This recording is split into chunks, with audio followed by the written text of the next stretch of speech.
Welcome to the world of science fiction stories, and don't forget to like, share, and subscribe my channel. Enjoy the listening. Earth's last words sent shockwaves across the galaxy. Now they regret it.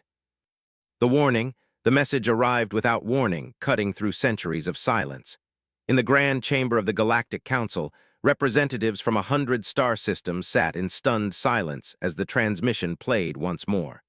The holographic display at the center of the room crackled with static before resolving into a simple audio waveform. You've doomed yourselves. The choice was always yours. That was it. 10 words spoken in a language that hadn't been heard in interstellar communications for over 300 years. Human from Earth, a planet that, according to all official records, had been uninhabited for centuries. High Counselor Thrax, his translucent tentacles rippling with agitation, spoke first. This is clearly some sort of hoax, a practical joke by someone with knowledge of ancient languages. With respect, High Counselor, replied Commander Xerax of the Valerian Empire as he stood from his seat, his dark exoskeleton gleaming under the chamber's lights. Our analysts have confirmed the transmission originated from the Sol system, from Earth itself. Impossible, barked Counselor Kidd of the Axion Collective.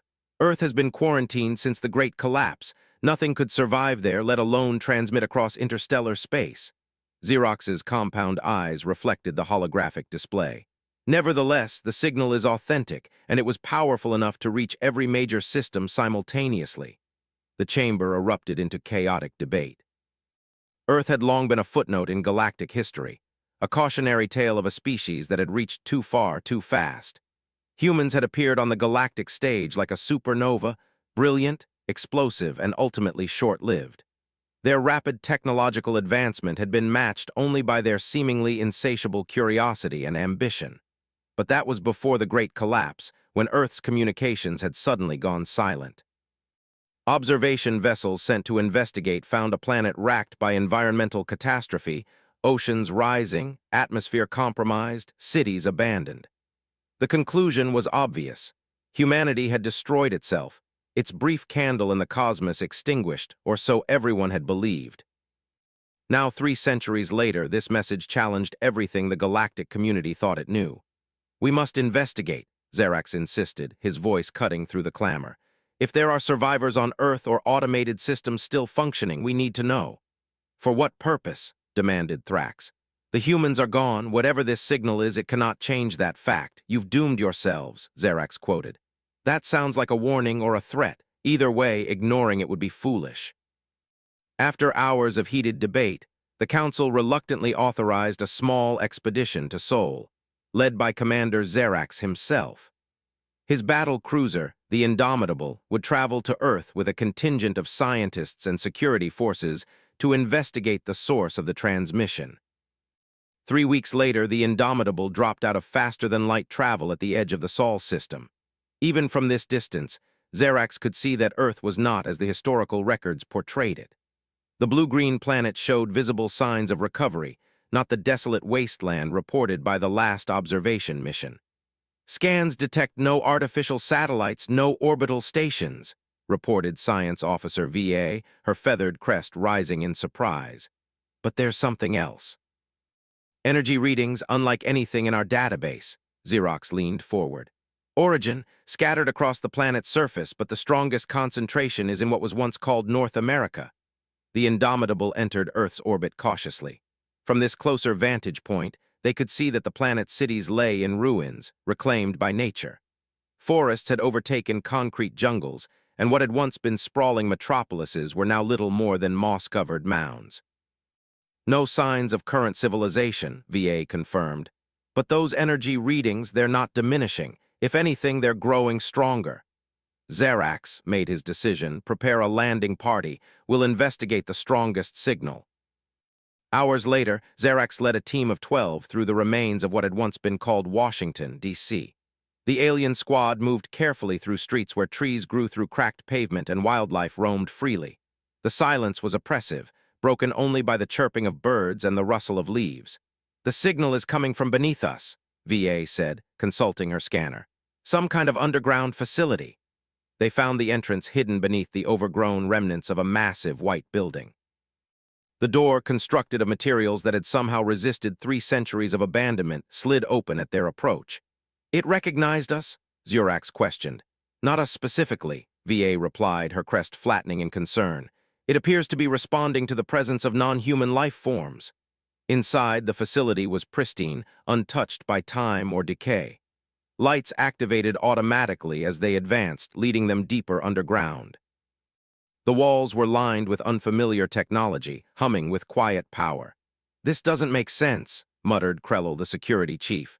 "If the humans had this level of technology, how could they have failed? How could they have simply disappeared?" They reached a circular chamber where a holographic display dominated the center. As they entered, it flickered to life, projecting a 3-dimensional map of the galaxy.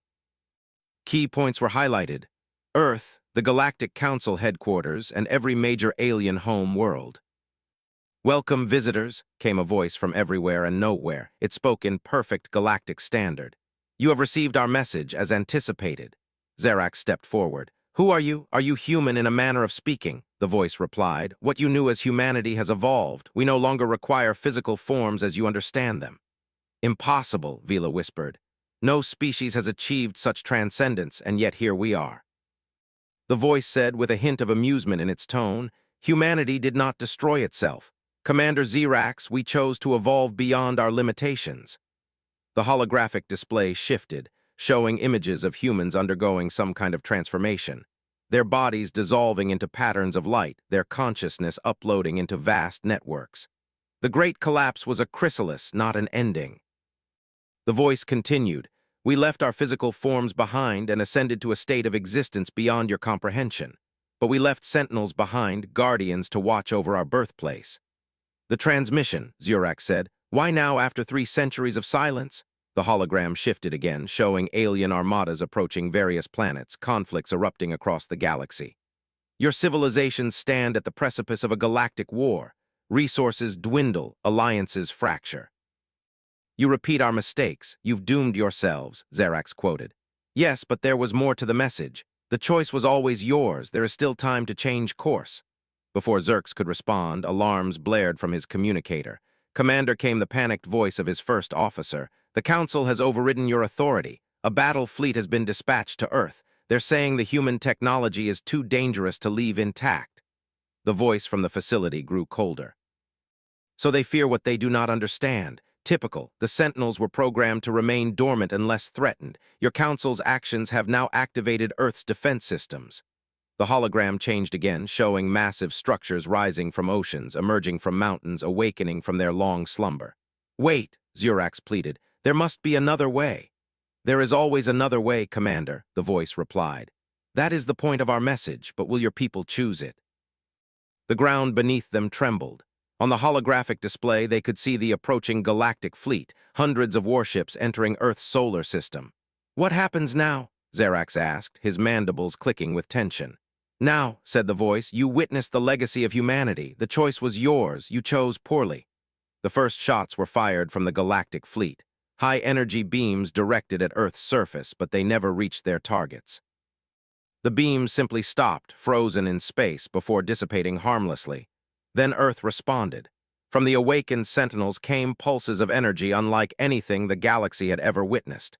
Ships in the front line of the galactic fleet simply winked out of existence, not destroyed, but removed as if they had never been. "This is just the beginning," the voice said. "You've doomed yourselves to witness what humanity truly became." Xerox watched in horror as the hologram showed more Sentinels awakening across Earth's surface, their power building towards something even greater. The first demonstration of humanity's forgotten power had begun, the reckoning. The galactic fleet hung motionless in Earth's orbit, paralyzed by the display of power they had just witnessed. 100 ships, the vanguard of the most powerful military force the galaxy had ever known, had simply disappeared. Not destroyed, not damaged, gone as if they had been erased from reality itself. Aboard the Indomitable, now back in orbit, Commander Zerax received frantic communications from High Counselor Thrax. "What have you done?" the counselor demanded, his tentacles writhing with fury. "You were sent to investigate, not to provoke." "The provocation was yours," Counselor Zerax replied coldly. "You sent a battle fleet without consulting me, without understanding what we're facing, And what exactly are we facing? Commander Zerx hesitated, searching for words that could convey the magnitude of what he had discovered. Not the remnants of humanity, but its evolution. They haven't been extinct for 3 centuries, they've been transcending. On the holographic display between them, the image of Earth rotated slowly. The Sentinels' massive structures of unknown composition now stood fully revealed on the planet's surface. They resembled towering obelisks, each kilometer high, glowing with internal light. "The fleet is regrouping," Frost said. "Reinforcements are on the way. Whatever these things are, they cannot stand against the combined might of the galaxy." "You're wrong," Zurak said. "What we witnessed wasn't a weapon being fired at full strength. It was a demonstration, a warning. You believe this voice, this entity claiming to be human. I believe the evidence before my eyes, and I believe the choice we make now will determine the fate of every sentient being in the galaxy." The connection terminated abruptly as Thrax cut the transmission. Zerax turned to his bridge crew, all watching him with expressions ranging from fear to confusion. "Orders, sir?" asked his first officer. Zurax stared at the view screen at the planet that had spawned a species capable of transcending physical form. "We wait, and we hope the Council comes to its senses before it's too late." But the Council had already made its decision. Within hours, a second, larger fleet arrived, nearly 1,000 warships representing every major power in the galaxy. They formed a sphere around Earth, weapons charged, awaiting the command to fire. In the underground facility, VA and the research team worked frantically to understand the technology surrounding them. "It's beyond anything we theorized," she reported to Zurax. "The humans didn't just develop advanced technology, they merged with it, became something new. Can you communicate with the entity that spoke to us?" Zurax asked. "I think so," VA replied, activating a console. The holographic display flickered and the voice returned. "Your people make preparations for war," it observed without preamble. "Despite our demonstration, they're afraid." "Zurax," said the voice, "fear drives them to attack what they don't understand as it drove humanity once," the voice acknowledged before we learned better. "What exactly did humanity become?" VA asked, her scientific curiosity overcoming her fear. The hologram shifted, showing humans transforming their bodies, dissolving into patterns of energy, their consciousness expanding beyond physical limitations.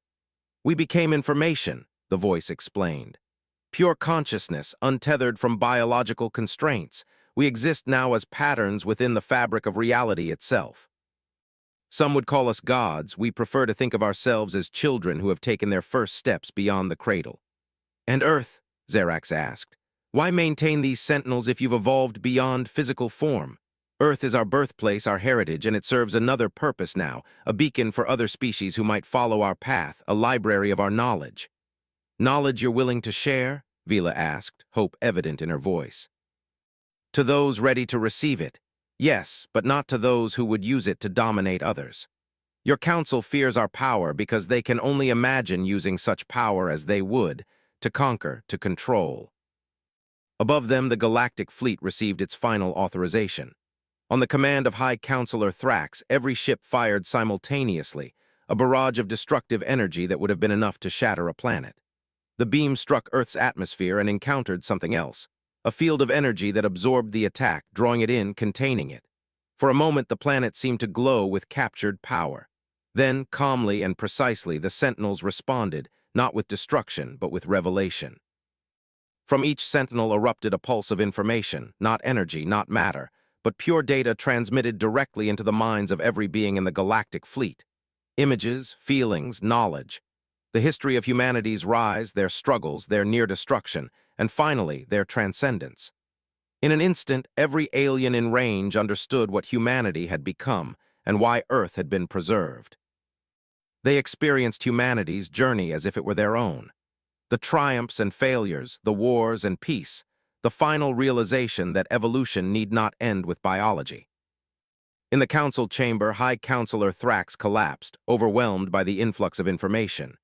Across the fleet, crews sat motionless, processing what they had received. Some wept, others laughed. All were changed. The voice spoke again, this time not just to Zurax and his team, but to every sentient being within reach of Earth's transmission. "Now you understand, the message was not a threat but an invitation.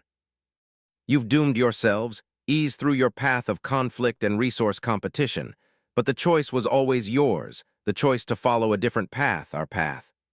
On the Indomitable, Xerax watched as ship after ship in the Galactic fleet powered down its weapons. Communications channels flooded with voices confused, awed, transformed by what they had experienced. "What happens now?" he asked. "That depends on you," the voice replied. "Humanity has moved beyond this realm, but we left our knowledge behind for those who would use it wisely. You stand at the same crossroads we once faced, extinction or transcendence, and if we choose poorly, then the Sentinels will remain dormant once more until a species worthy of the knowledge arrives." Weeks later, the Galactic Council convened an emergency session. The attack on Earth had been officially disavowed. The quarantine had been lifted. Research teams from across the galaxy now worked alongside the Sentinels, learning, growing, preparing. Commander Xerx, appointed as the first ambassador to Earth, stood before the Council to deliver his report. The chamber was different now, the representatives changed by what they had experienced. Old enemies sat together, old grievances set aside in the face of a greater purpose. "The human ascension offers us a road map," Xerax concluded, "not to be followed precisely. Each species must find its own path, but it serves as proof that evolution need not end in conflict, that consciousness can transcend its origins." And the humans themselves asked a new counselor, "Will they return?" Xerx looked up at the chamber ceiling as if he could see through it to the stars beyond. "They're already gone, exploring realms beyond our comprehension, but they left us their legacy, their knowledge, their gift to the younger races." Their message suggested doom. "Only one path led to doom," another counselor observed. Xerax corrected, "The path we nearly took. Now we have the opportunity to choose differently." As the council session ended, Xerax stepped out onto a balcony overlooking the capital city. In the night sky above, a new star shone, not a star at all, but a reminder, Earth's final message now understood in its entirety. "You've doomed yourselves. The choice was always yours. Choose better." And across the galaxy, 100 civilizations began to do just that.